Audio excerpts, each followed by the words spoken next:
This is quite different from what I was doing yesterday afternoon at this time. I was doing a radio project. I was broadcasting live from a tattoo convention in Layton. So I go from tattoo convention with people with and I have nothing against tattoos, as you know, but people with tattoos on every part of their body, kind of a different crowd. They were nice. I don't know. Did Wallace Stegner have any tattoos? I would not think so. Did Wallace Stegner have any tattoos? Not that I know of. It wasn't the era. Now everybody has a tattoo. Do you have a tattoo? No. Who here does not have a tattoo? Oh, most. Wait. I'm going to show you my tattoo, Bill. Mine's the real kind. It's called a scar. You know, Inkless. You know what? If you'd got a tattoo, it would cover that up. You could cover that ugly scar up with a beautiful piece of art. Yes. What was the most interesting tattoo you saw at the tattoo convention? Well, I didn't look at it. I don't know. There were so many. There were people there who were very tattooed. I have 1, 2, 3, 4, 5 tattoos on various parts of my personage, but it's all above the waist. It was. I couldn't tell you because there were just so many. I was going to get tattooed though. Yeah, at the tattoo convention, I was thinking of face tattoos have now become the big thing. Oh, Jesus. And so I was thinking, well, I'm going to get my first face tattoo, and I'm going to get tattooed across my forehead. What are you looking at? But I didn't do it. I got my first tattoo. Here's another quick little story. I don't know, 20 years ago or 30 years ago in Hawaii. And it was from a guy who I didn't know at the time, but later found out was a famous tattoo artist in that circle. His name was Mike Malone. And it was in Honolulu, and it was called the Iron Cross Tattoo Shop. And I just sort of stumbled and I said, okay, I'm going to get a tattoo. And he tattooed a small yin-yang symbol, like I can't even remember which shoulder, but it's on my back. I never see it. I never see it. And anyway, he did the tattoo, and he says, well, you're going to be coming back to me in a couple of days. And I said, why is that? And he said, because you're going to ask me for another tattoo. I said, what? He said, you're going to ask me for another tattoo. I could tell you have the potential to have ink fever.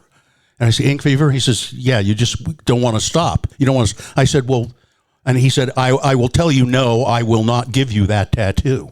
And I said, why? And he said, you want to look like me? And he was just covered with tattoos. He said, you want to look like this? I don't think you do. I thought that was very nice of him. I won't give you another tattoo. As Rod Steiger said to Claire Bloom in The Illustrated Man by Ray Bradbury, they're not tattoos, they're skin illustrations. Okay. I'm quoting. I know. I remember reading that and going, okay, whatever. What's your tattoo? Mine? Yeah, right there on that. I can only. It's an owl. They're all owls. Oh, all owls? I'm the owl strip man. Owlsley. Owls or people named Al. Oh, I see. Owls named Al. Do you have an owl? I don't. Just on me. Oh, yes, he does. Would you like to have an owl? Yes, I would. I would too, or a raven. My youngest child, my God, they want a raven so bad. I tried to figure out ways to lure ravens to our yard. Hasn't worked. Shiny objects. Mm. And peanuts. Yeah. Put out some nice watches. What? Oh, yeah. Watches. They like watches? Yeah. You have to put mouse traps on them. Hey, Bill and Ken, Yeah. what are your top 2 Stegner works? I was really taken with Big Rock Candyman. And again, I had not read Stegner until just recently. Because we were going to do this, I said, well, I got to read Stegner now. I probably should have done it a long time ago. But this Big Rock Candy Mountain is great. And then I like a lot of these essays in Mormon country, which an Angle of Repose. See, I did it. Angle of Repose, the one he won the Pulitzer for, is challenging. I think it's a more difficult read than Big Rock Candy Mountain, for instance. But anyway. Stegner, you have to divide him into the essays and the novels. He is a master of both forms. He wisely never chose to write poetry. Thank you. But his nonfiction, his histories, his essays, his novels and short stories are really good. And I break them down a little bit differently than most people. His I call it the trilogy that begins with his first big book, The Big Rock Candy Mountain. It's autobiographical of his growing up. Well, let's get. Should we officially? Let's officially begin. We'll save that. Yeah, let's officially begin. Jimmy's going to introduce it. All right, welcome everyone. Thank you very much for joining us this evening, or this late afternoon on Saturday for our literary libations. I couldn't be more pleased to be able to present this and bring everyone together. For those that don't know, my name is Jim Santangelo. I'm with a company called the Wine Academy of Utah. We also have Ken Sanders of Ken Sanders Bookstore here for us hosting. We have Bill Allred from X96 Radio for Health Personality. You know, we came together about a year ago, and we came together and we thought, wouldn't it be fun to have kind of an interactive podcasty-like live film for future broadcast recording book club, essentially. And then it was Ken and Bill's idea to say, we should add some booze to it. I'll do it if we can drink. It wasn't. One condition. That wasn't a very original idea. No. But it's been really a lot of fun each month joining us here, bringing just of all the bookstores in the country. We've got a top one right here in our community from the 1970s all the way up through today. I always tease him, I'm like, Ken, you got books in here from a dime, from 10 cents to 10 grand over here. And it's true, and it's really something else. And to have Bill lead the conversation, we do have the Leonardo Museum staff preparing the charcuterie boards for us. So we like to have this little libation, and we do pair the wine or cocktail to the author. Today, we have a Pinot Noir red grape. This is by Gnarly Head. I selected this wine because of the old rootstock and trunk in the vines that this fruit's plucked from. It is gnarly, literally, right in the name. It comes and it's moving. It's some of the oldest vines and rootstock in California. And this rootstock has seen generations and you have to treat old rootstock with sustainability and an environmentalist kind of perspective. You can't hammer it with pesticides and herbicides. You can't treat it with chemical. You gotta let it live its life. And I only feel that it was a great pairing for our author. Let's raise a glass. Cheers, everyone. Thank you for joining us here at Literary Libations. I don't know what anyone else is doing today, but I know what we are. Cheers, everyone. Cheers. Cheers. All right, shall we begin? Now, feel free, by the way, to raise a hand, ask a question anytime during the proceedings. Contribute to the conversation. Say, well, I heard, or if you know a lot about Stegner, please feel free to contribute. Bill, you're full of shit. I'm just I an haven't example of a comment that they could make. Oh, I see. More than usual, or No, it was no. That was just Ken's opportunity to once again tell me I'm full of shit, which he usually does. So feel free to participate in the conversation, except for you, Ken. Now, I've got a microphone. Wallace Stegner, born in 1909 in Lake Mills, Iowa. This is just a brief sketch here. Died in 1993, Santa Fe, New Mexico. He was down there to give a lecture, and he was 83, I think. Died in a car crash in Santa Fe, New Mexico. A four-way stop or something. I'm sure back home he could be driving fine. Mm-hmm. Who in God's name let him drive in a strange city? Yeah. That was a botch. He, of course, not just a novelist and an essayist, but an environmentalist and a historian. And we're going to talk about Wallace Stegner as a historian coming up here, too, which is absolutely fascinating, and Ken knows a lot about that. Stegner won the Pulitzer Prize in 1972 for Angle of Repose, and he won the National Book Award for something called The Spectator Bird. He lived in Utah so his family was kind of itinerant. Moved all around the country. As I said, he was born in Iowa, but his father was always looking for something better, I guess. And they moved around the country quite a bit, finally settled in Utah. And while living in Salt Lake City, Stegner joined a Boy Scout troop at the LDS Church, although he himself was Lutheran. He earned the rank of Eagle Scout, got a BFA at the University of Utah in 1930, and then he studied at the University of Iowa, where he got a master's degree and a doctorate. Wait, don't forget he and David Freed tore it up on the tennis courts. Oh yeah, that's right. He was a great tennis player at the University of Utah.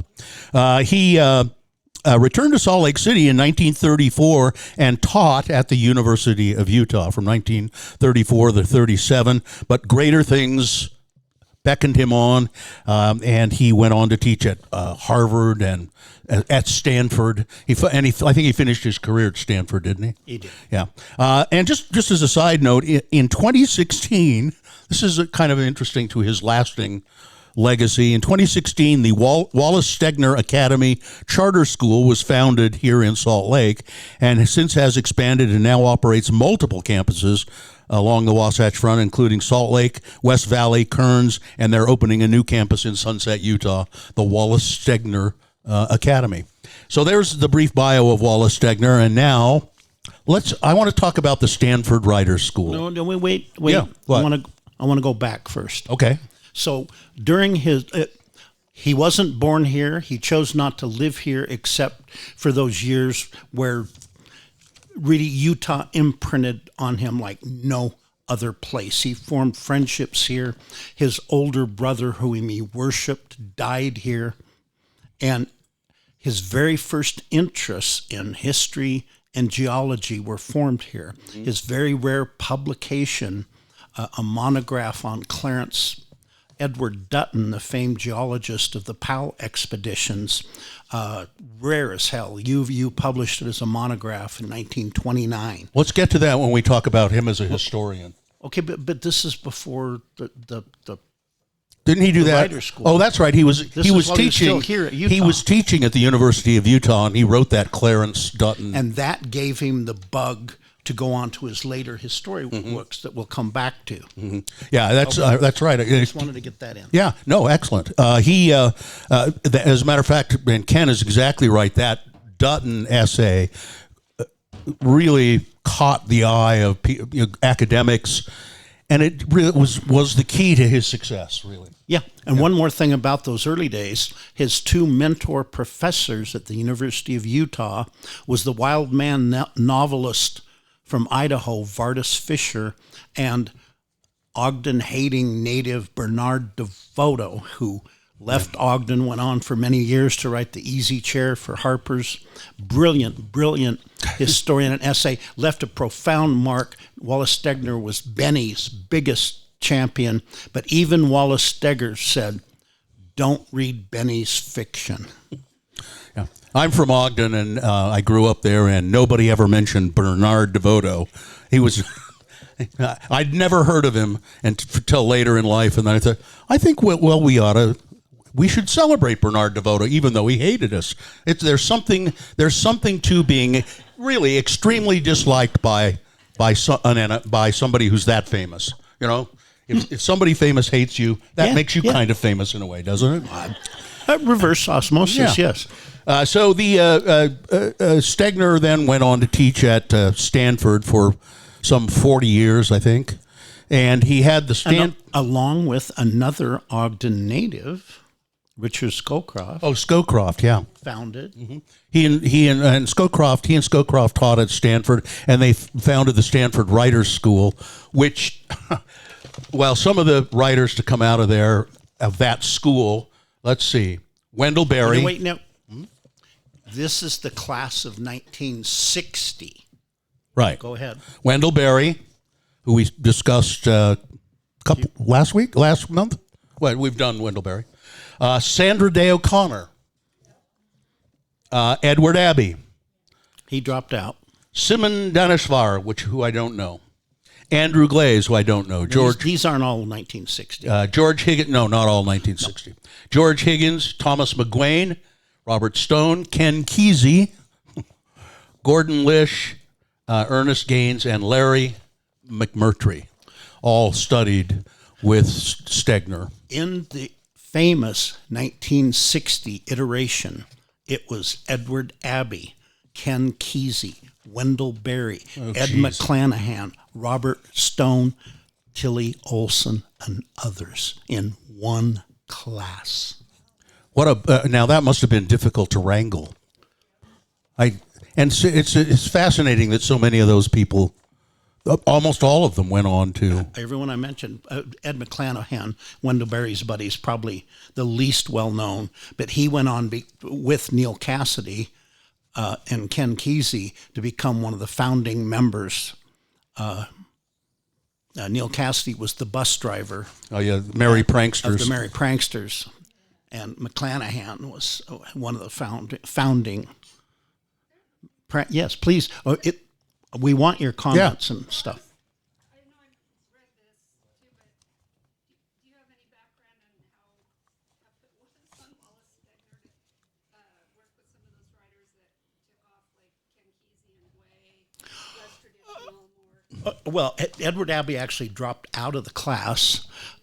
Clearly, if you read, in my opinion, his two worst books, All the Little Live Things, and I can't remember the name. One of them is about him chasing hippies off his property. He damn near lost it and quit teaching in the 60s because he couldn't stand the 60s and the student riots and everything that Ken Kesey, McClanahan, and others became. He was in that regard, I normally wouldn't think of Wallace Stegner as a conservative, but in that sense he was. Mm-hmm. He was he hated because it was disrupting his classroom, and to him education was sacred. But if you go on to read those people, Edward Abbey, a really good writer, particularly although he didn't want to be a nature writer, he was a very good nature writer. He wrote so beautifully about the desert, and his novels were kind of potboiler novels. But Brave Cowboy is brilliant. Monkey Wrench Gang is brilliant. But it's a kind of a potboiler. Potboiler. Yeah, it's a potboiler. It's got all the tropes of adventure and No, but Brave Cowboy is about a guy that gets put in jail because he's resisting the draft in the 1950s. Oh, all right, okay. You don't need to. That's a potboiler. Listen. The Monkey Wrench Gang, one of the novels that I read years ago, and I loved it. Don't get me wrong, I loved it, but it's kind of a by the numbers sort of potboiler. Now, Brave Cowboy, better, a better book than that. 20 years earlier. And Ken Kesey, two beautiful books. They're just very well written, beautiful. Sometimes a great notion. And One Flew Over the Cuckoo's Nest. You couldn't be better. Stegner must have been proud of that. Yeah. Oh, I'm sure that, but not the Merry Pranksters. Well, no, probably not. If Kesey hated the movies of both of those novels. Mm-hmm. The Sometimes a Great Notion is a beautiful movie starring Henry Fonda. If you ever want to see it, he got his title and his name stricken from it, and you have to look for a movie called Never Give an Inch. That's sometimes a great notion. The writer's school. Just one thing Stegner said about writing. He was asked, "Can anyone be a creative writer?" "No," he said. "I've always tried to keep in mind Ring Lardner's remark that you can't make a writer out of a born druggist.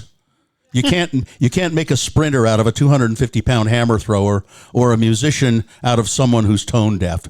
You begin with a gift, big or little. You try to help it become whatever its potential permits." So Ken, there must have been many writers in that school that just never made it. Well, yeah. Over, God, I don't know, 50 years they ran it. 40 years, yeah. 40. The writer's school. Let's talk about, now I know you wanted to talk a lot about some essays in Mormon country. Marie Ogden, Everett Royce. Where do you want to start? Well, yeah. Mormon Country, 1942. I think a lot of people don't read this book because of the title. It's actually divided into a Mormon part and a Gentile part. And it's essays on all manner of subjects. One, I'm not even going to remember the guy's name. I know a lot about early Mormonism, and especially schismatic groups, that splinter groups, that going way back to Joseph Smith's murder in Nauvoo. But this one guy, crazy guy that took his band to California after Brigham Young's death, I've never ever heard of this group, and it's in this book. The discovery of Dinosaur Monument is in this book. In fact, I have one of my copy of Stegner's This Is Dinosaur. I knew Wallace Stegner. I could not bring myself to call him Wally. I couldn't. Did other people call him Wally? Yeah. It was preferred. I couldn't do it. But he wrote in my copy of This Is Dinosaur, "For Ken Sanders, who should spend some of his life making Dinosaur a national park. Sincerely, Wallace Stegner." My other one, in Beyond the 100th, he signed it. "For Ken Sanders, one of the defenders. Sincerely, Wallace Stegner." Those are treasures in my personal library. But did he know that you were a radical environmentalist at one time? And you were a radical environmentalist. Well, I did. I used him in my Edward Abbey Western Wilderness Calendar. So I probably did in the 80s. Mm-hmm. A beautiful man, just a gentleman.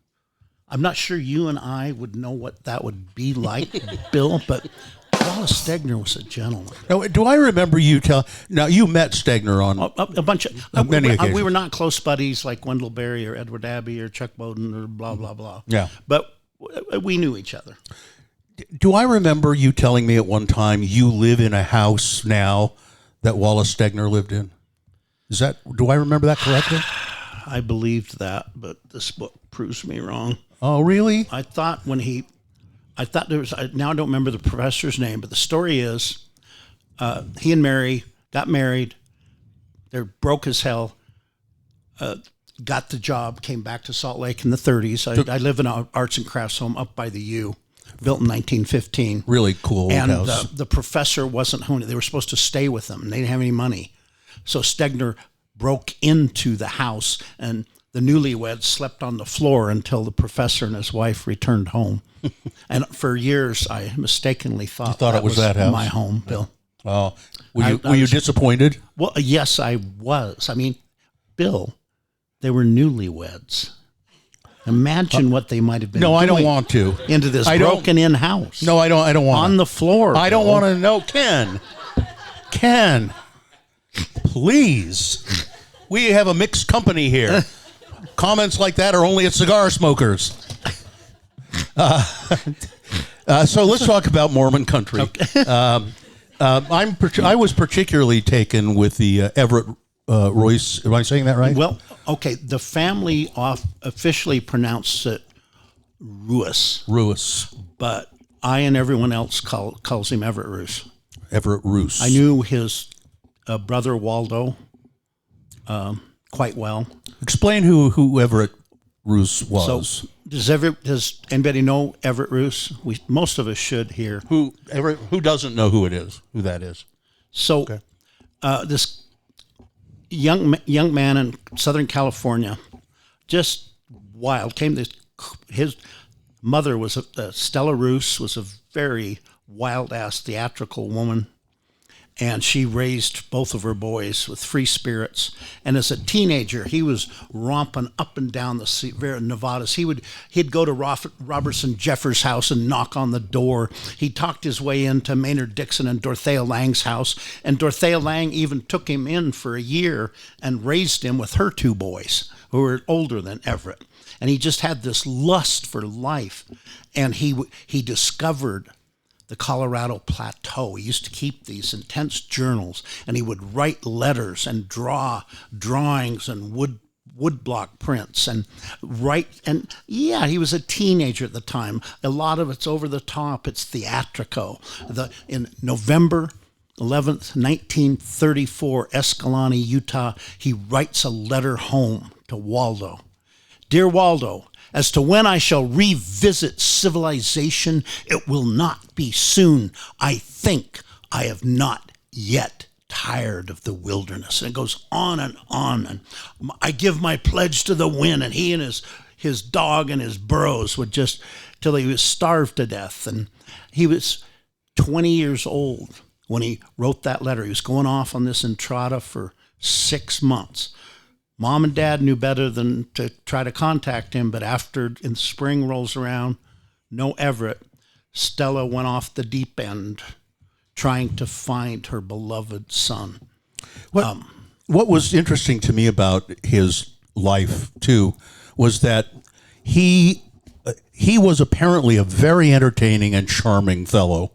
And when he was in towns, like in the Tropic and Canaveral, Bryce. Yeah, Bryce. When he was in those towns, he befriended people. They loved him. He partied with people. He would trade his artwork for supplies, and they adored it. You know, Yes. He had friends wherever he went. But then he would disappear and go out into the wilderness, and then he'd turn up again a month later, 2 months later, and have more association with civilization, as it were.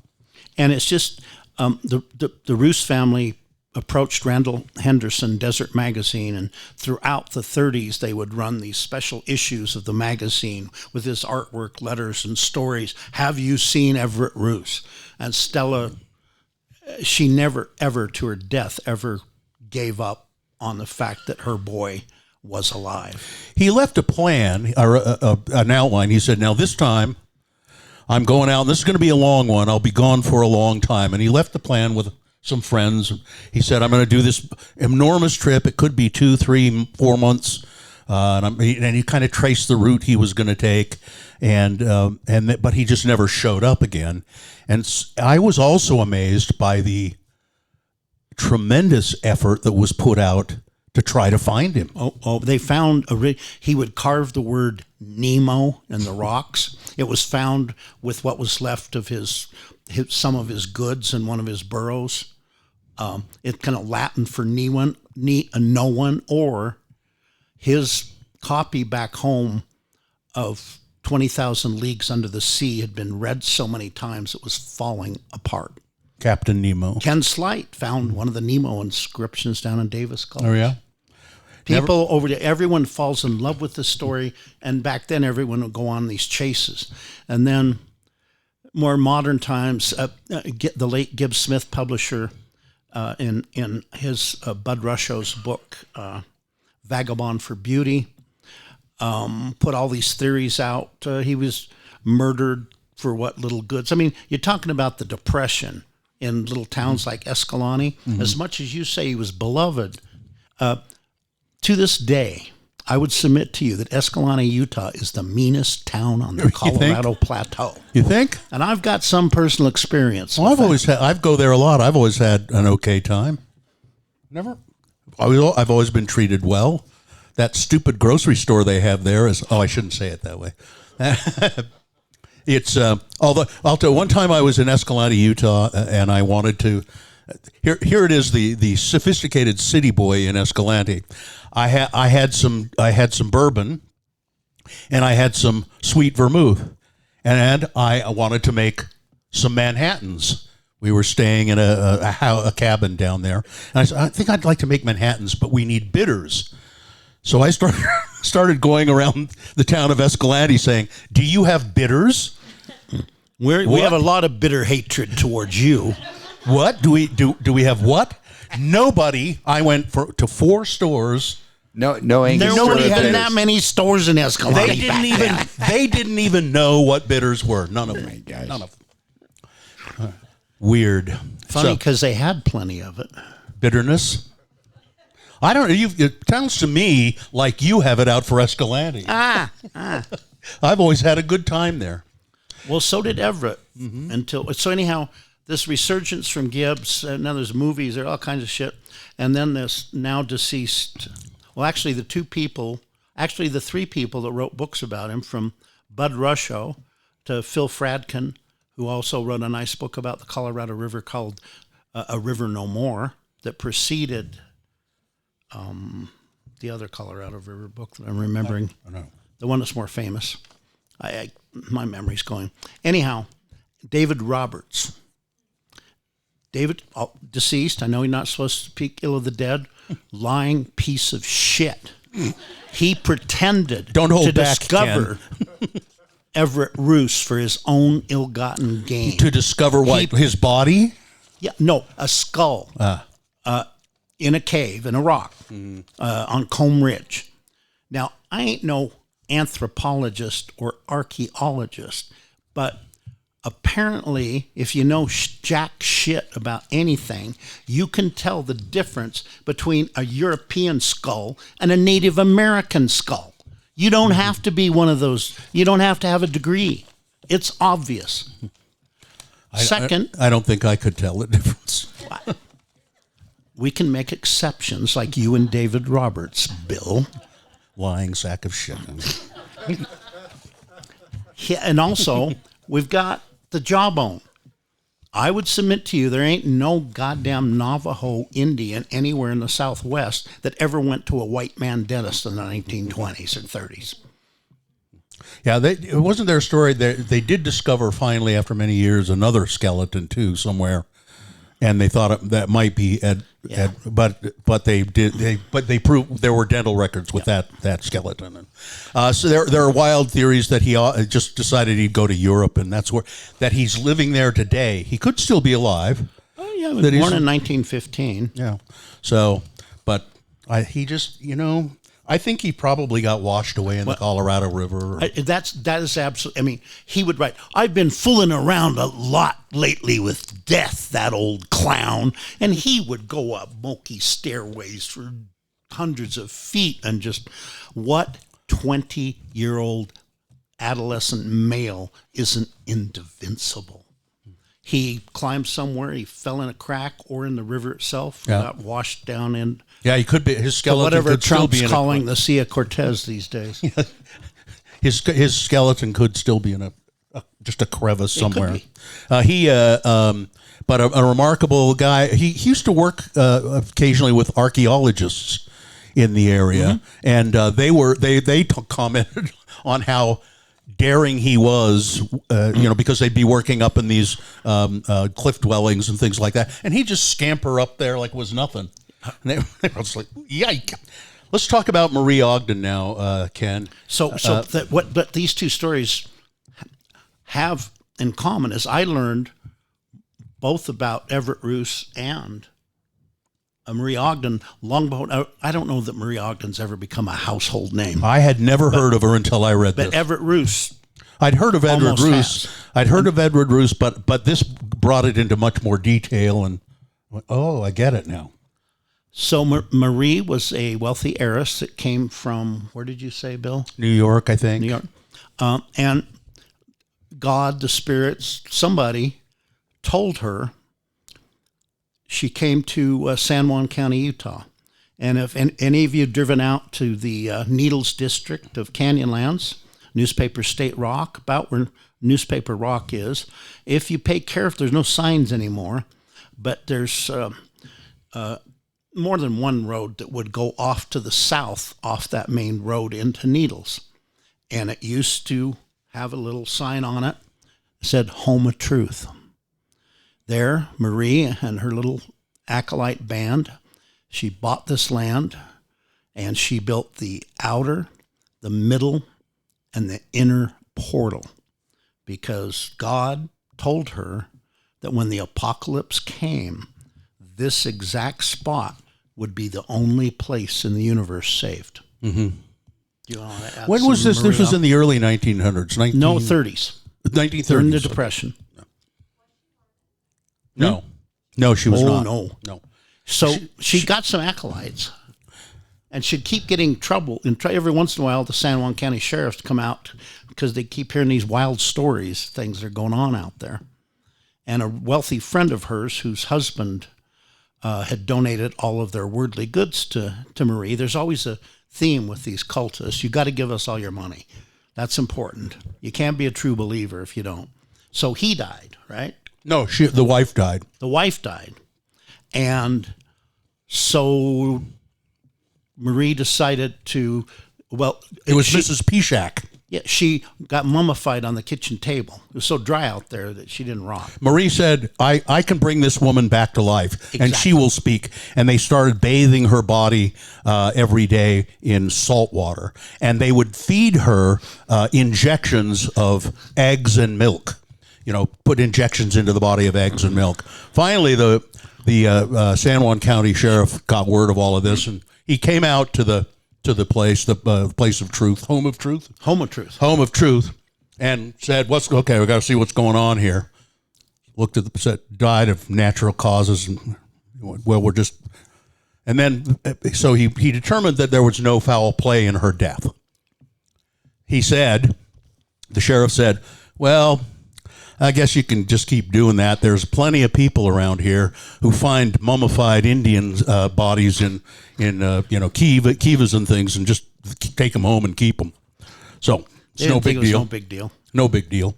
I know several people have mummified Indian body. What a disrespectful people. Now, San Juan County, you want to talk about people that are pieces of shit.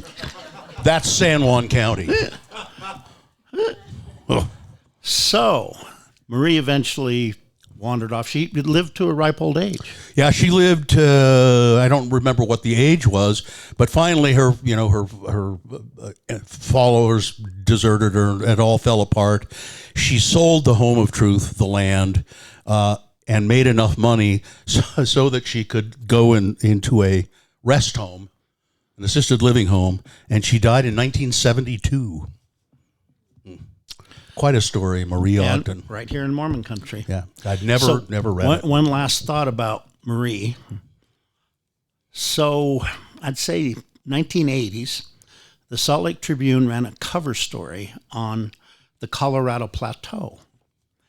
And the content of the story was it had shifted 1 inch in the past 100 years. So they've got one of those, photo illustration maps. And there on the map, where the center of the part of Colorado Plateau it wasn't called the home. That was exactly where Marie Ogden's colony was. So apparently she was right about something. Yeah, she had claimed that was she had the located axis it. of the center of the universe. She told everybody that's why she put it there. This is the axis of the center of the universe. So she was right, and we're all screwed. I happen to know the woman that currently owns the Home of Truth Colony. I'm not sure that you want to own it. Apparently, there's nothing on it except dust and sagebrush. Yeah, there's nothing left. Nothing. Apparently, there's still some structures there, and I saw a picture of the entrance is still there that says Home of Truth, or I think on it. So in a piece of wood. A couple of other just quick things about Mormon country.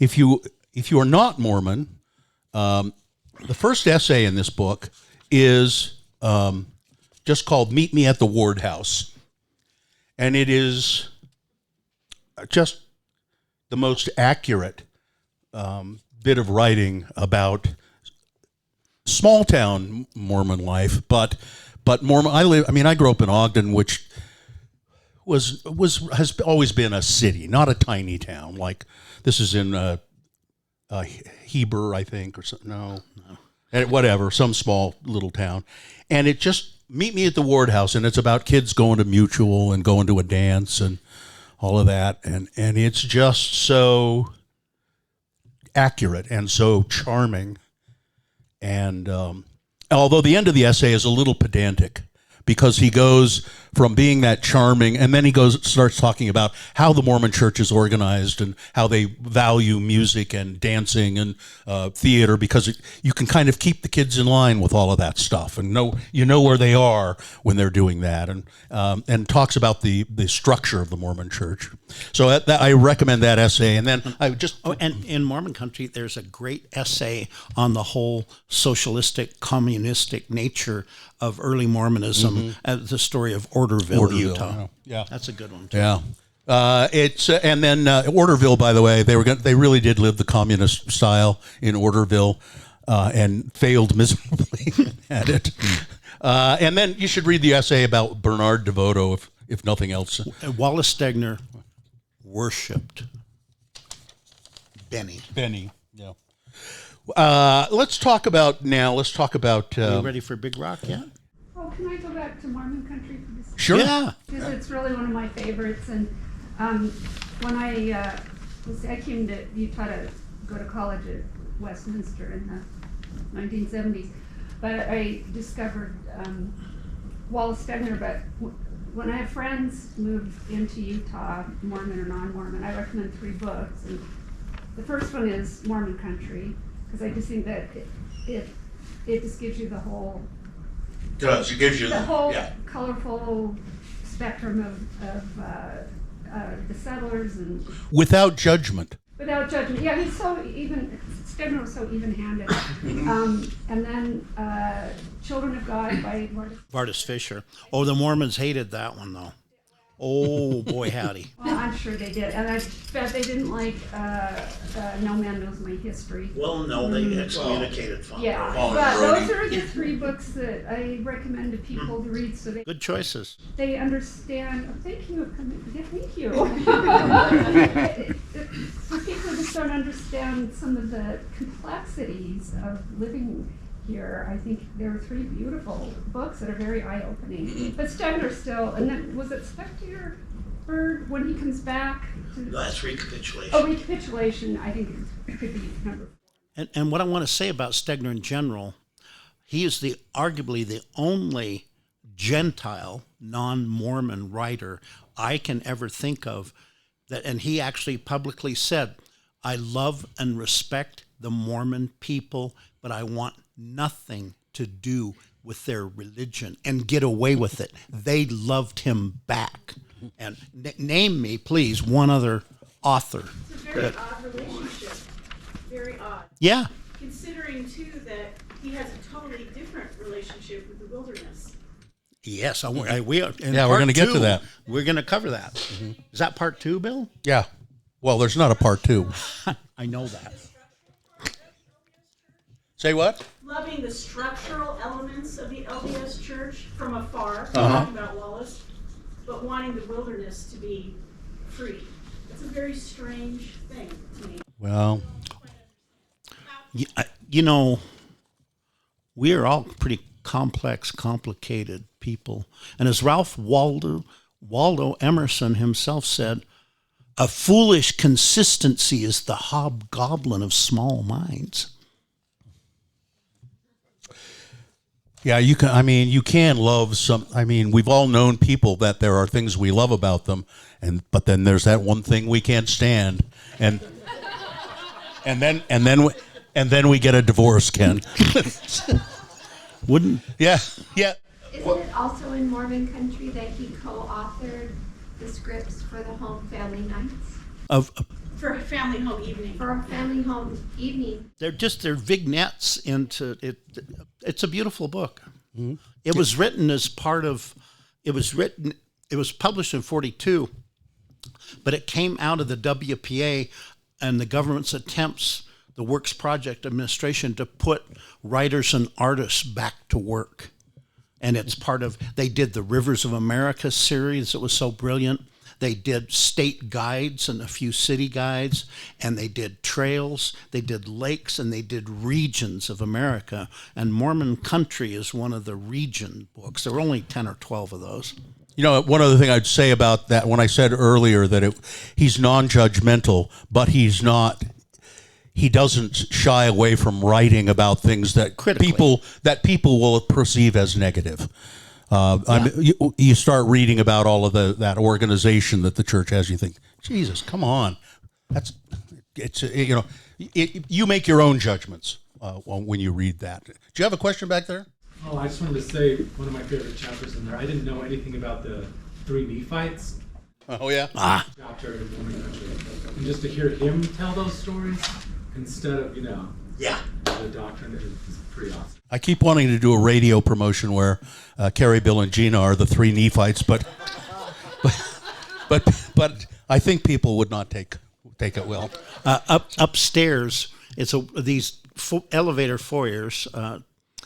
It works in progress, but each of these walls have very specific meanings, and the upper wall over there is something I'm turning into Ken Sanders and his circle of friends, and there are photographs of 3 of my oldest friends here.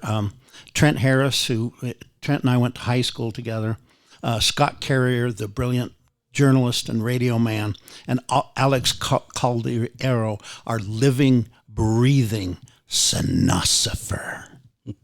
Ken He's and I not were a poet. Ken and I were in a Trent Harris movie together. We were. Yeah.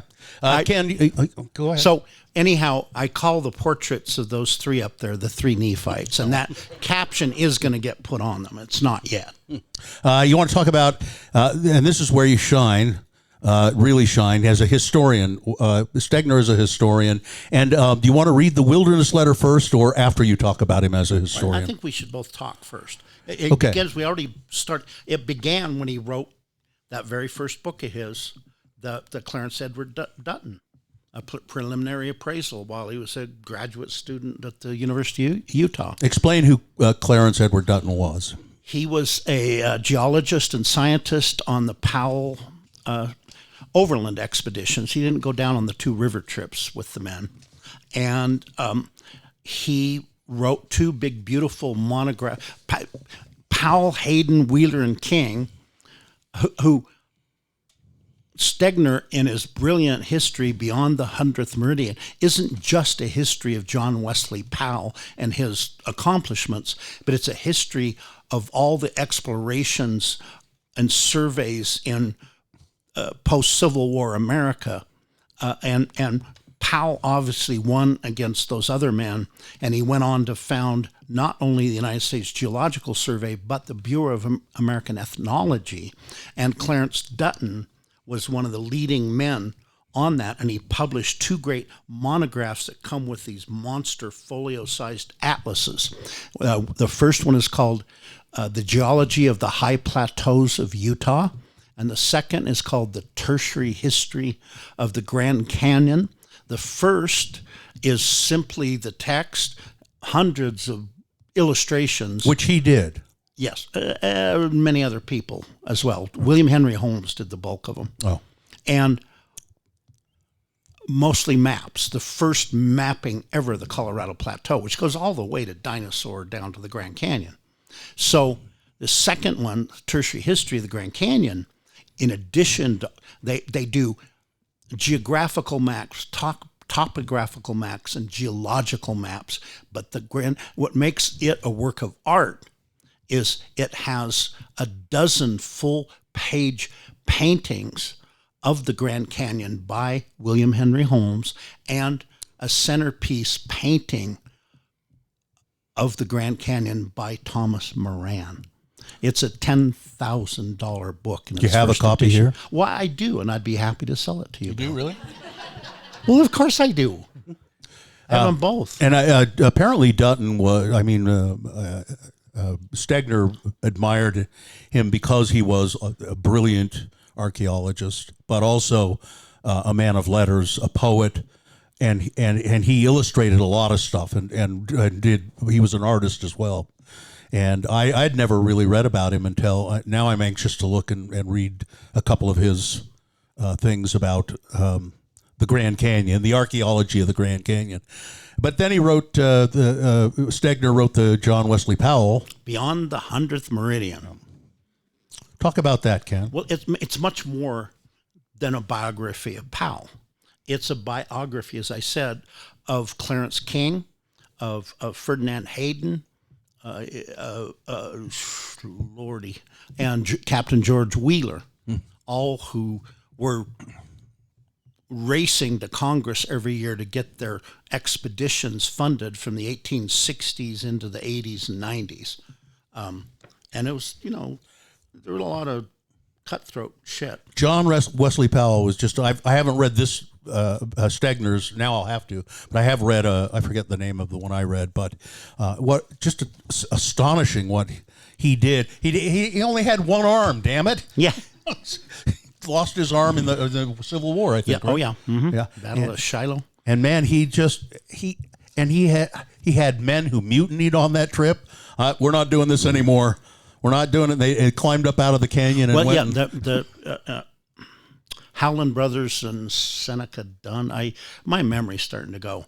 They'd had a hard time from Green River. The first people to ever float down. They were climbing to the 10,000 top mountains to chop down pine trees, to turn them into slabs, to repair the wooden dories. They were eating rancid bacon and God knows what else. And they had a hard time. And the rocks were telling them they were in trouble again. They learned to read the rocks to know how the rapids were going to be. So the Howland brothers and Seneca Dunn, I may have that slightly wrong, they got to what we call now, I think at mile 224, Separation Rapid. And they'd had it. They had it out for hours. We're not going on. Yep. And the three men chose to leave. Climbed up out of the canyon. Well, Powell insisted they split everything in half. What? You get half the mold, food? the half the moldy bacon is yours. And the records. The records. Well, why would he do that? In case he didn't make it? They rode through without a hitch. They tried to fire every gun they had off to let them know, come back, come back. And they waited. So years later, Powell comes back searching for what happened to his men, and he's with the famous Mormon Indian scout interpreter Jacob Hamlin, the buckskin apostle. Now imagine, I'm making this up. There's not a shred of proof of what I'm about to say. Say those dirty shivwits up there, they tell the buckskin apostle,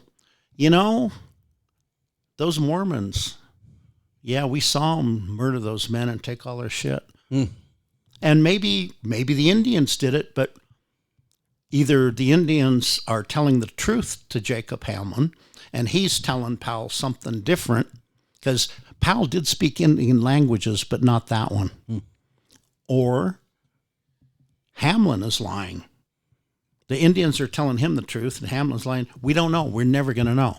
The only thing we know is remains of those three men, and those diaries and the gear that they had have never been found to this day. So we don't know. We just don't know. I think they went and got jobs in Canaraville. There weren't any Working jobs in Canaraville working in a cafe then. or something. That's what I think. They went, married some local women and invented espresso coffee. Probably, too. Exactly. John Wesley Powell? Do I remember he went down the river twice? Yep. 2 expeditions: 69, 70, 70, 71. And again, one arm. He would climb up the side, up out of the canyon a little bit to get views of it. And what a remarkable. Now, the Utah Historical Quarterly, through volumes 15, 16, and 17, through the money that Herbert Arbach left them, published the first printings of the Powell Expedition members' diaries. And what's fascinating, now, Frederick Dellenbaugh, who was instrumental in the second expedition, he never forgave Powell. And Powell's the author here. His account, published in 1871, tells it as if it's one continuous journey. And Dellenbaugh always felt, hey, me and my guys, we got cut out. Everyone thinks it's one river trip. It's not, it's two. But Powell wrote it as if it's one. Dellenbaugh wrote his own record to set it straight. But back to every expedition member that kept a diary, they were published. And it's fascinating because the most famous incident, Powell is hanging off a cliff, holding on with one arm, and one of the expedition members grabs him by his pants or something, gets him off the wall. There's no expedition member that recounts that story in their diaries, only in Powell's version. There's a photograph here in this book, Beyond the 100th Meridian, a photograph of John Wesley Powell. I'd hold it up, but you can't really see it. Just a black and white. But here's the caption. It's a picture of a man and a Native American woman, and they're looking at a mirror, I think. And it says, "The Mirror Case. Major Powell poses in the Uinta Valley of Utah with a woman of the Ute tribe, which first stimulated his interest in the Indians." That's a nice way to put it, isn't it? With a woman of the Ute tribe who first stimulated his interest in the Indians. The photograph is by Hillers, 1873 or 1874. But it's a lovely photo, and he's at least as far as I can tell, he was quite a handsome man. And he's wearing Indian buckskins. Yeah. Now, the funny thing about those overland photos, they borrowed all this Indian clothing from the Smithsonian and dressed up the naked fucking Indians in these clothes. It's not exactly culturally authentic, shall we say. So there's a few famous photos. You can see the Smithsonian tags sticking off. Oops. They didn't have Photoshop. They didn't have back Photoshop. then. I was going to say. Ken, I think that now Stegner. Is it time for the Big Rock Candy Mountain yet? No, Bill? no, just a second. Oh, let's do the. We got a little performance. Oh, Yeah. Don't tell them we're going to perform. How about the Wilderness Letter? Because as we're skipping what? chronologically. We'll do it the way you want to. No, I'm not. See, What? That's your outline, Bill. That's because I'm the one who organizes the show, Ken. I'm just pointing out a chronological incongruity, What Bill. what would you rather do? No, we can. You pick. I can let you win this one. I don't care. I don't care. It's going to be the same nonsense, however we do it. On this we can agree. You want to do the Big Rock Candy Mountain or read the Wilderness Letter? Because I'm just thinking of Stegner as an environmentalist, and All right, we'll do the Wilderness Letter. Okay. Now this is a little long. It's not that bad. I read it. Okay. So, in 1960, Congress was doing a survey for what ended up becoming the one and only Wilderness Act this country's ever had, 1964. And a damn good one. So this is written in a letter form. And Stegner, to me, it shows his brilliance. God, I hate these microphones. If I may, I'd like to urge some arguments for wilderness preservation that involve recreation, as it is ordinarily conceived hardly at all. Hunting, fishing, hiking, mountain climbing, camping, photography, and the enjoyment of natural scenery will all surely figure in your report. So will the wilderness as a genetic reserve, a scientific yardstick by which we may measure the world in its natural balance against the world in its man-made imbalance. What I want to speak for is not so much the wilderness uses, valuable as those are, but the wilderness idea, which is a resource in itself. Being an intangible and spiritual resource, it will seem mystical to the practical minded, But then anything that cannot be moved by a bulldozer is likely to seem mystical to them. I want to speak for the wilderness idea that something has helped form our character and that certainly shaped our history as a people. It has no more to do with recreation than churches have to do with recreation, or than the strenuousness and optimism and expansiveness of what the historians call the American dream have to do with recreation. Nevertheless, since it's only in this recreation survey that the values of wilderness are being compiled, I hope you will permit me to insert this idea between the leaves, as it were, of the recreation report. Something will have gone out of us as a people if we ever let the remaining wilderness be destroyed. If we permit the last virgin forest to be turned into comic books and plastic cigarette cases. If we drive the few remaining members of the wild species into zoos or to extinction. If we pollute the last clear air and dirty the last clean streams and push our paved roads through the last of the silence, so that never again will Americans be free in their own country from the noise, the exhaust, the stinks of human and automotive waste. And so that never again can we have the chance to see ourselves single, separate, vertical, and individual in the world, part of the environment of trees and rocks and soil, brother to the other animals, part of the natural world, and competent to belong in it.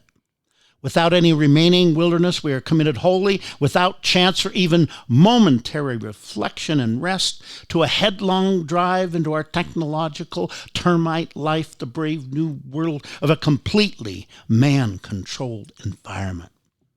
We need wilderness preserved, as much of it is still left, and as many kinds, because it was the challenge against which our character as a people was formed.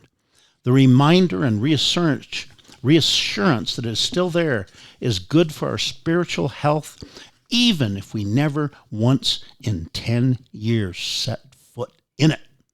It is good for us when we are young because the incomparable sanity it can bring briefly as vacation and rest into our insane lives.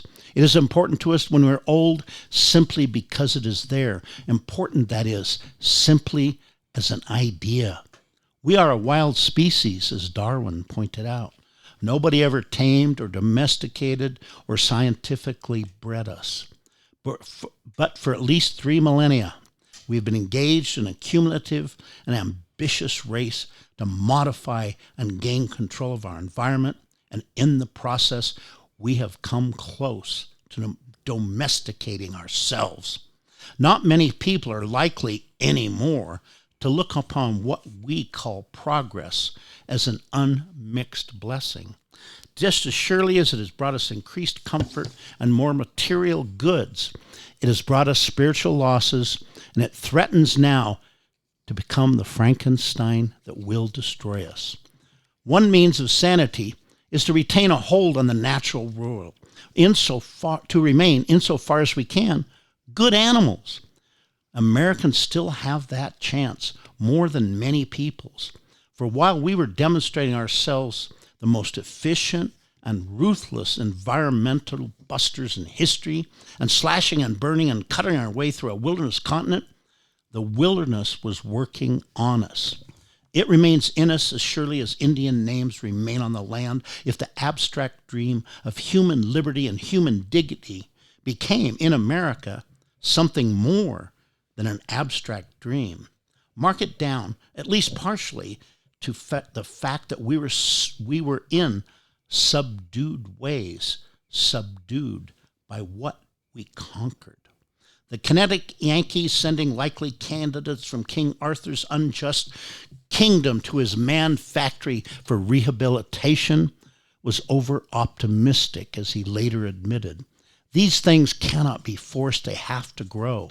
To make such a man, such a Democrat, such a believer in human and individual dignity as Mark Twain himself, the frontier was necessary. Hannibal and the Mississippi and Virginia City, and reaching out from those, the wilderness. The wilderness is opportunity, idea, the thing that has helped to make an American different from and until we forget it in the roar of our industrial cities, more fortunate than other men. For an American, insofar as he is new and different at all, is a civilized man who has renewed himself in the wild. The American experience has been the confrontation by old peoples and cultures of a world as new as if it had just risen from the sea. That gave us our hope and our excitement, and the hope and excitement can be passed on to newer Americans. Is it all of those pages? Yes. I told you it was long. Yeah, maybe it's too long. Ken, I read a condensed version of it. I didn't realize. I tried to warn you. Why Okay, don't you cut to the chase? Okay. I don't mean to embarrass you. No, it is.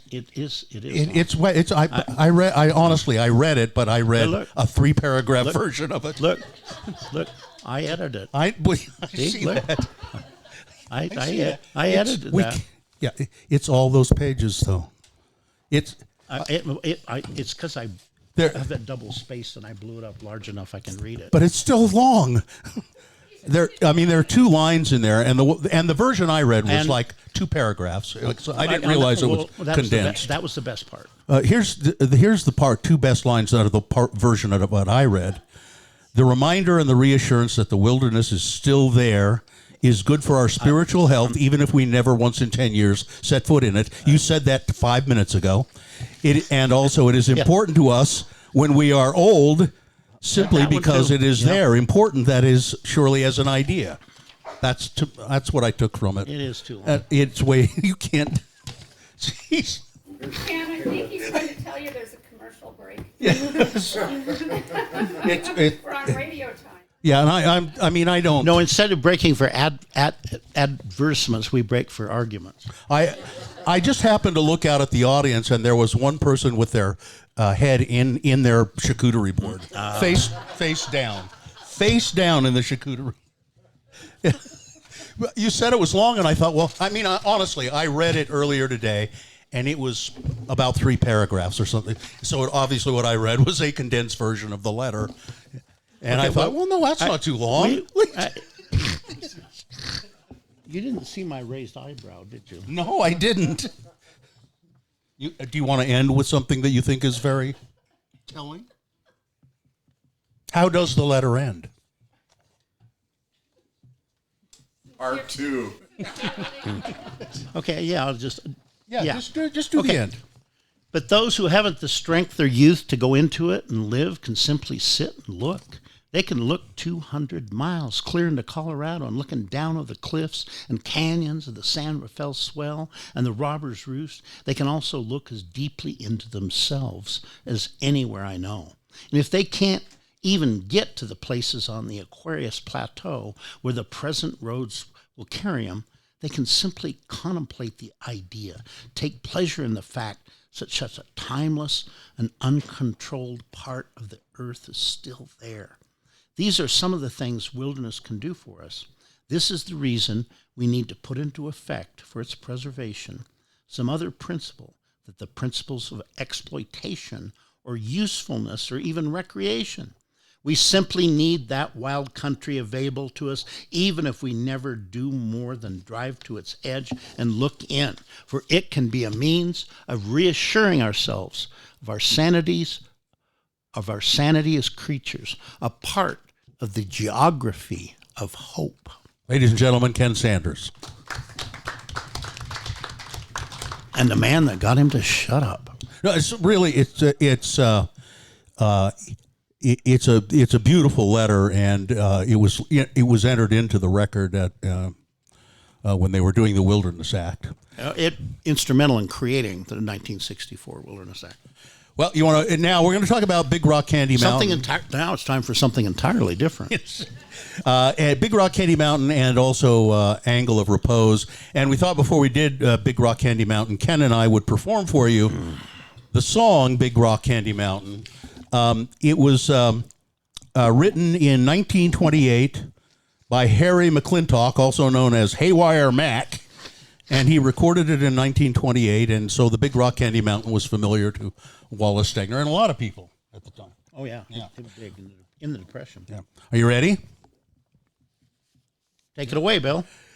One evening as the sun went down and the jungle fire was burning, down the track came a hobo hiking, and he said, "Boy, I'm not turning. I'm headed for a land that's far away beside the crystal fountain, so come with me and see the Big Rock Candy Mountains." In the Big Rock Candy Mountains, there's a land that's fair and bright, where the handouts grow on bushes and you sleep out every night, where the boxcars all are empty and the sun shines every day on the birds and the bees and the cigarette trees, the lemonade springs, where the bluebird sings. In the Big Rock Candy Mountains, in the Big Rock Candy Mountains, all the cops have wooden legs, and the bulldogs all have rubber teeth, and the hens lay soft-boiled eggs.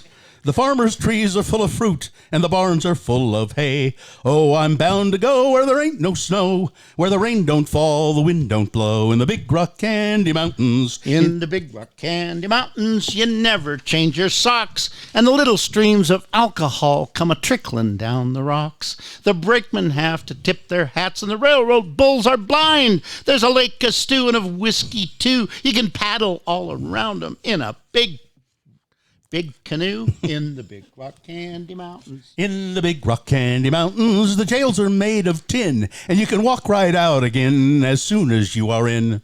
There ain't no short-handled shovels, no axes, saws, or picks. I'm a-gonna stay where you sleep all day, where they hung the jerk that invented work. In the Big Rock Candy Mountains, I'll see all this come and fall. In the Big Rock Candy Mountains. Cannon Bill.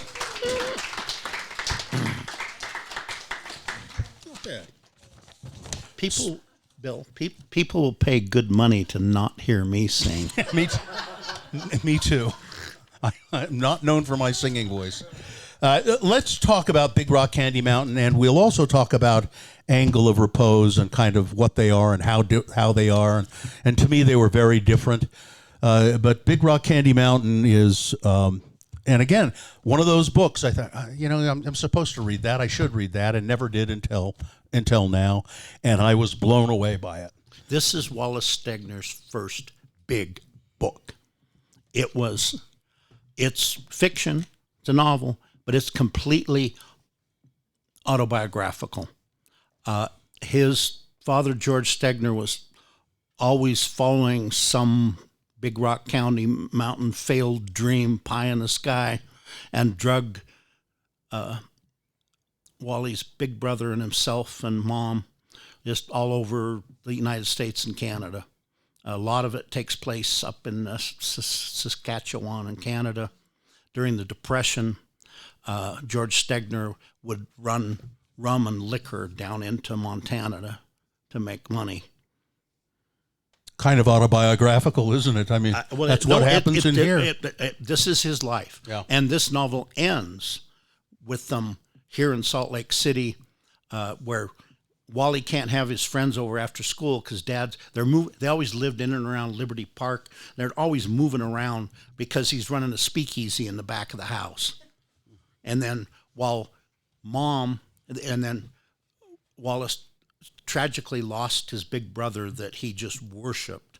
And then while his mom is dying, dear old dad is running around with some girlfriend in an apartment on 2nd South between State and 2nd East.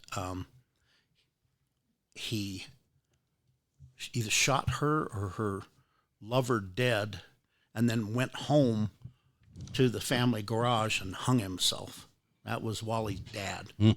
Stegner buried Dad in the city cemetery in the Avenues. To this day, there's no grave marker on Wallace Stegner's father's grave. Wallace Stegner refused to put one. Didn't care for the way his dad drug everybody around, and He had a pretty tough childhood. yeah. And before you get into it, he followed this up in Wolf Willow 20 years later, which is a nonfiction autobiography of his life, covers some of the same ground. And then this novel is told from the young 10-year-old boy's eyes, middle-aged man's eyes in Angle of Repose, and finally in, I think, some recapitulation is the novel of the old man looking back at his life. So it's like, it's the Stegner's autobiography trilogy, two novels and a nonfiction autobiography. Bill? I just love the observational detail of this novel. He describes so many little things that you go, it's naturalistic, and it's like when Eva meets this woman Helm, who's a madam of sorts, or a woman in town, and she describes her, just first thing she did was hook her thumb under her bra and kind of readjust herself before she started talking. And you can just see it. It's just amazing. And you will stay. I stayed glued to every page of this. I stayed up way too late at night. You want to know where the story's going, but even if you know where the story's going, if you've read a synopsis of it or something, it's still worth the read. It's still, the synopsis tells you where it's going, but it doesn't show you how it gets there, and that's what's incredible about it. It's almost cinematic. Mm-hmm. And it's very. Stegner, I think of him as kind of a quiet writer, but those chase scenes when he's running the booze across the Canadian Montana border, and 10-year-old Wally and his brother are hidden back with the booze in the back seat, and if they drive too fast, they break the barrels and shit open. It's thrilling. Yeah, it is. It's just incredible. And I would, if you haven't read it yet, please do. Or if it's been some time, it's worth a second read. Certainly, it really is. There's some books that you can read 2 or 3 times, and this is certainly one of them. And then I started reading Angle of Repose, and it's harder to read. The tone is extremely different, and I don't know exactly how to explain it, but do you know better how to explain it? It's more sophisticated, and it's won the Pulitzer Prize. Yeah, it's more sophisticated. It starts off in a fashion of I don't know how to put it. It's like a memoir, and it's very. It's difficult to figure out who is who and what's going on for a few minutes. Whereas this just lays it out for you. This is who this is, and this is who that is, and this is more oblique. And also, I don't know why it's called Angle of Repose. Well, I learned it's a mining term. When your body of ore, like if your hand axing it out, or if you're blowing dynamite up, where that body of ore comes once after the explosion, all the coal or whatever the hell it is you're mining finally quits moving, that's the angle of repose. And you said, really, why is it called Angle of Repose? Well, because of that, and I think they use it in avalanche terms too. It's the same thing. The angle where snow isn't. Yeah, snow, rocks, anything. Yeah. I guess it can be anything that piles up against an unmovable surface.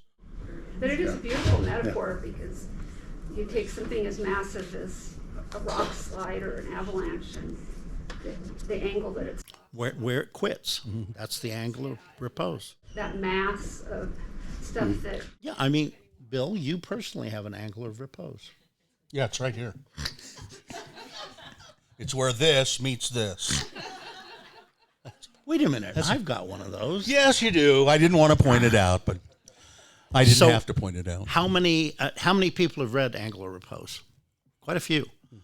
How many of you know about Wallace Stegner, the plagiarist?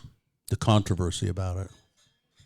So I want to address that head on. And this came out kind of after he won the Pulitzer Prize, right? No, 5 or more years later, Stegner himself wrote, by invitation, wrote Angle of Repose into operetta. I don't know. Oh, really? Yeah, an opera. know that. So at that time,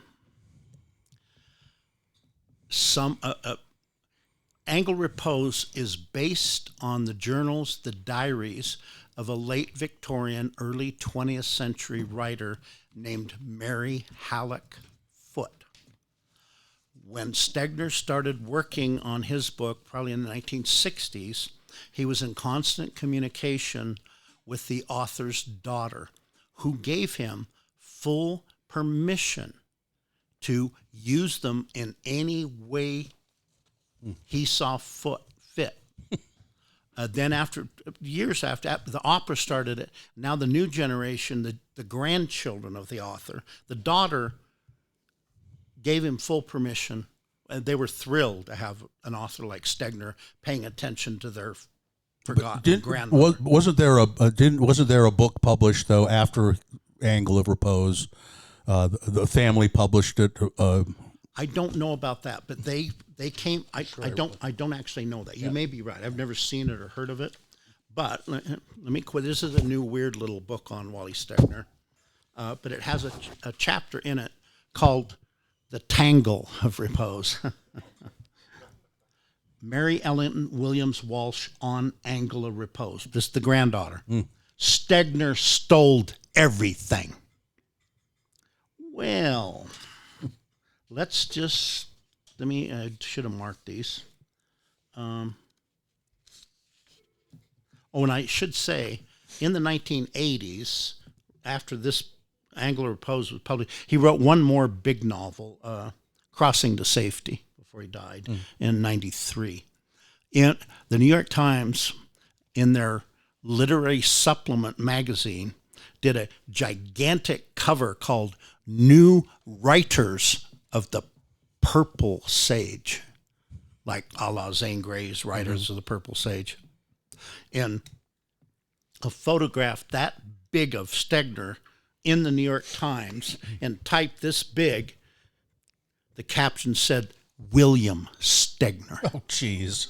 In the New York Times. What a good job. This is metaphor, as basic and simple as you get. In the 19th century, all the West thought, or all the East thought of the West as a place to exploit and rape us for our natural resources. In the 20th century and on into the 21st, the only use they have for us is a repository for everything ugly and deadly and wasteful that they make that they don't want. Let's put it in Utah or Nevada. And I just seems think to that still that be the headline, case, yeah. Yeah, speaks volumes about how the West, or how the East always treats the West. Has it changed much? No. No. No. No. To make sure, that was kind of rhetorical. And it really is sort of insulting. You call Wallace Stegner the dean of Western writers. He was just a goddamn good writer. He was a great novelist. Why would you call? He's the dean of Western writers. That's kind of condescending, isn't it? Let me just find this quote. Damn it. Here. This is him talking about the controversy himself. Here, Wallace Stegner. This is before the controversy. Okay.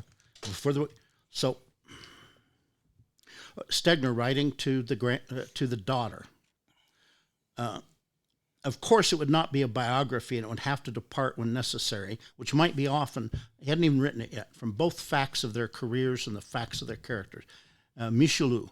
We'd be delighted to have the Mary Halleck Foote materials used as background for a novel, and we'll make available anything that you can use.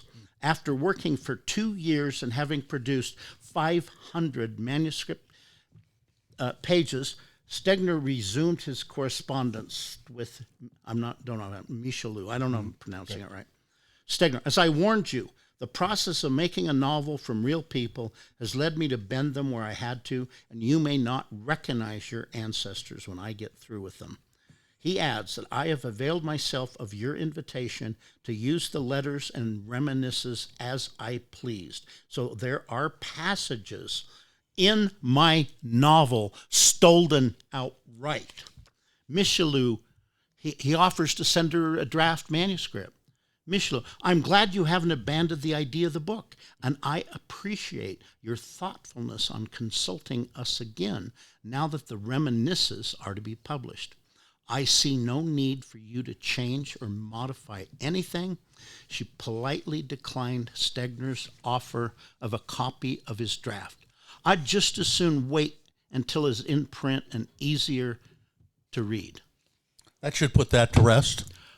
I have known, not personally, I've known Mary Halleck Foote to the extent I've read one of her 1900 novels, The Desert and the Sown. It's, wow, I don't know how you could plagiarize anything that bad. Let me put it that way. So if Wallace Stegner is a plagiarist, he did it with permission of the daughter. A new generation of kids come along, they see money being made, and they sued his ass. Did they get anywhere with it?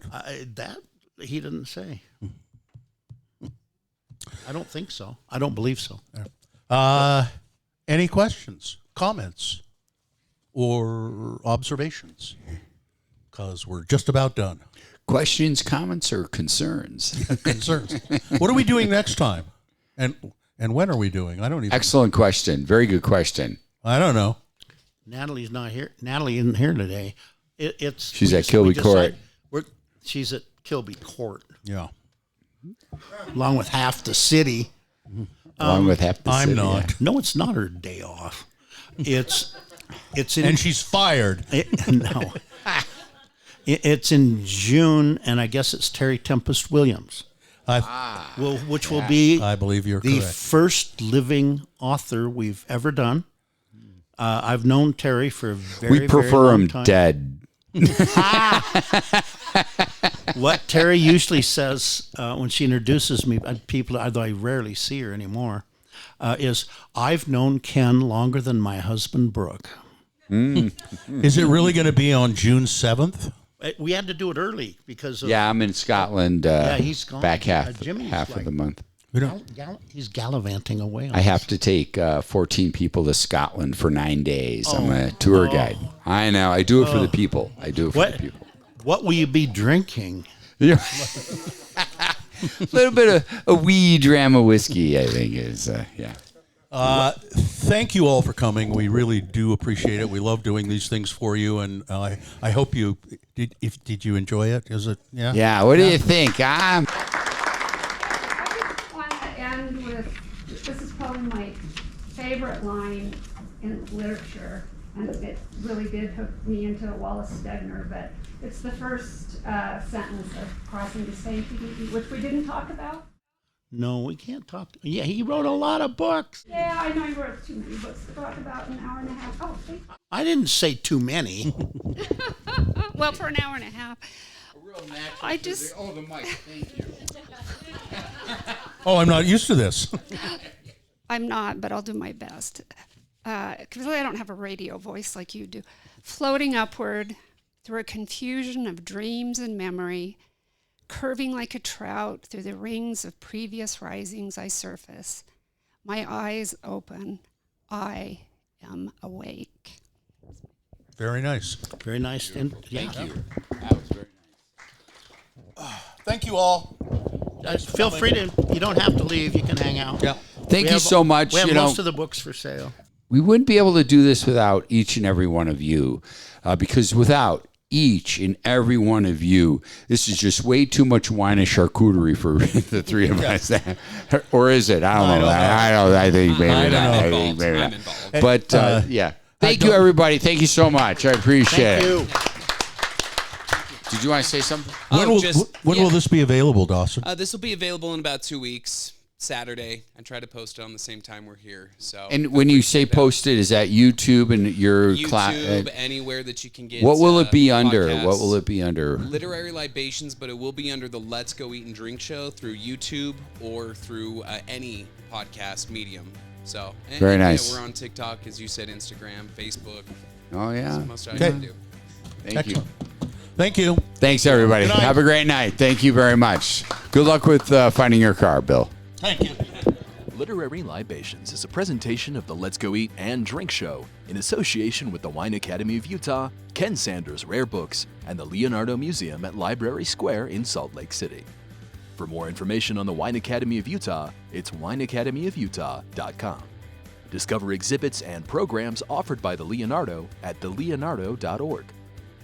Ken Sanders Rare Books is an eclectic bookstore located inside the Leonardo Museum and can be found at kensandersbooks.com. And for the Let's Go Eat and Drink Show, search your favorite podcast app. And that about does her. I'm Zach Caton, and as the late Paul Harvey used to say, good day. Let's go.